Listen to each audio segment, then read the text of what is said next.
Hi guys, I hope you have started well into the new year. I started very relaxed in the new year because I have holidays, and also I didn't take any pictures because I like to relax and to enjoy my holidays. And now my holidays are over and now I have to make a new tutorial for you in English, so let's start.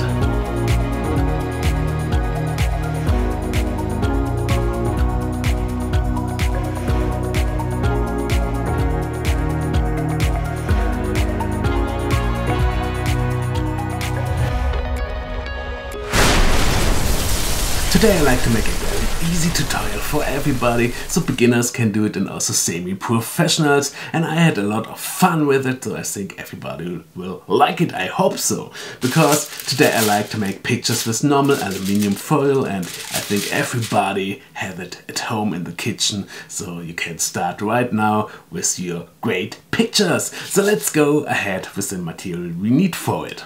The main item in my tutorial is the aluminium foil. Without it doesn't work, but I think you have it at home because nearly everybody has it in their kitchen.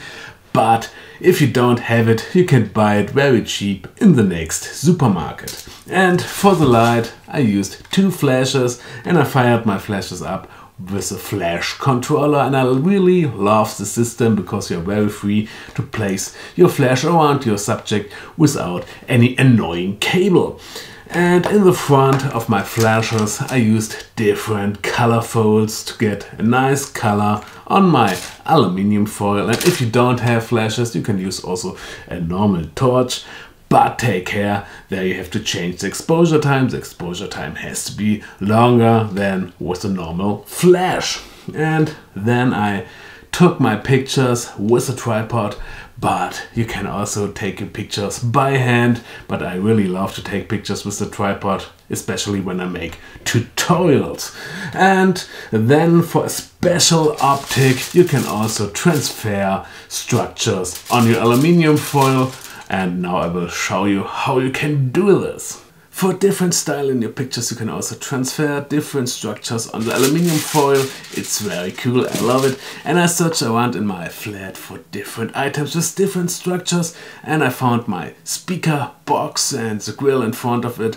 There are a lot of squares, it's a square pattern, and I can transfer it to the aluminium foil.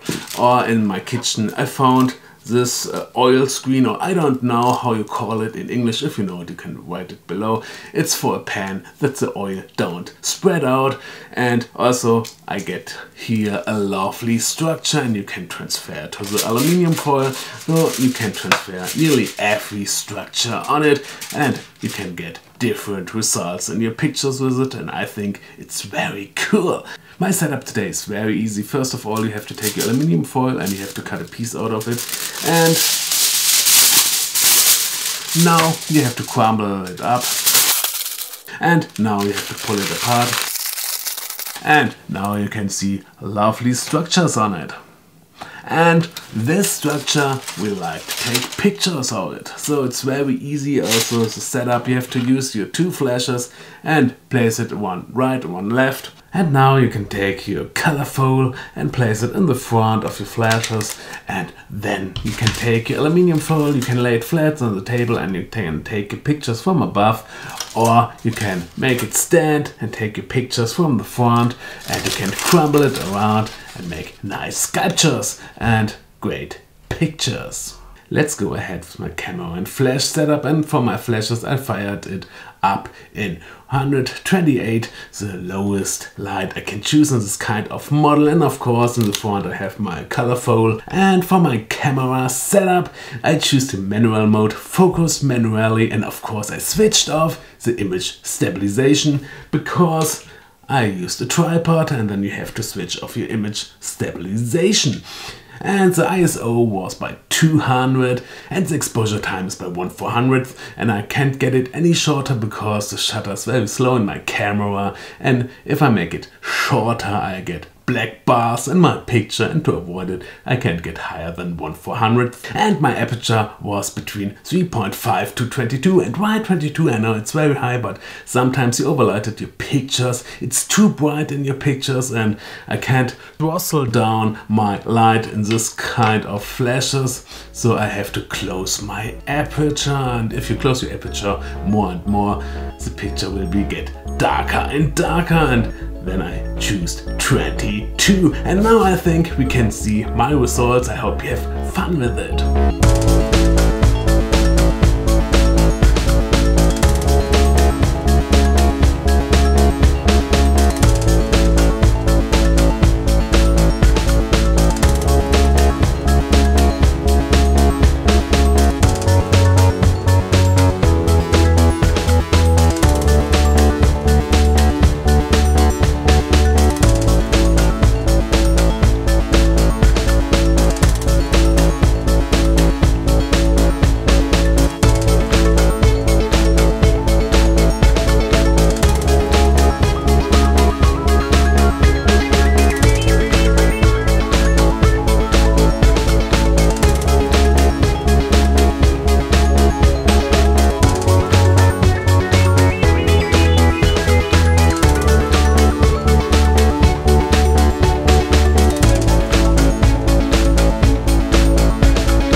Yeah, this was my third tutorial in English. I hope you liked it, and if you liked it, please leave me a comment below that I know that I don't waste my time here, because it's very time expensive to translate a tutorial in a second language, first German and then English, and it's very hard for me to speak in English, but I will do my best for you, so please leave me a comment and subscribe my channel, and I think we will see us next Friday here in the same area. So bye and have a nice day!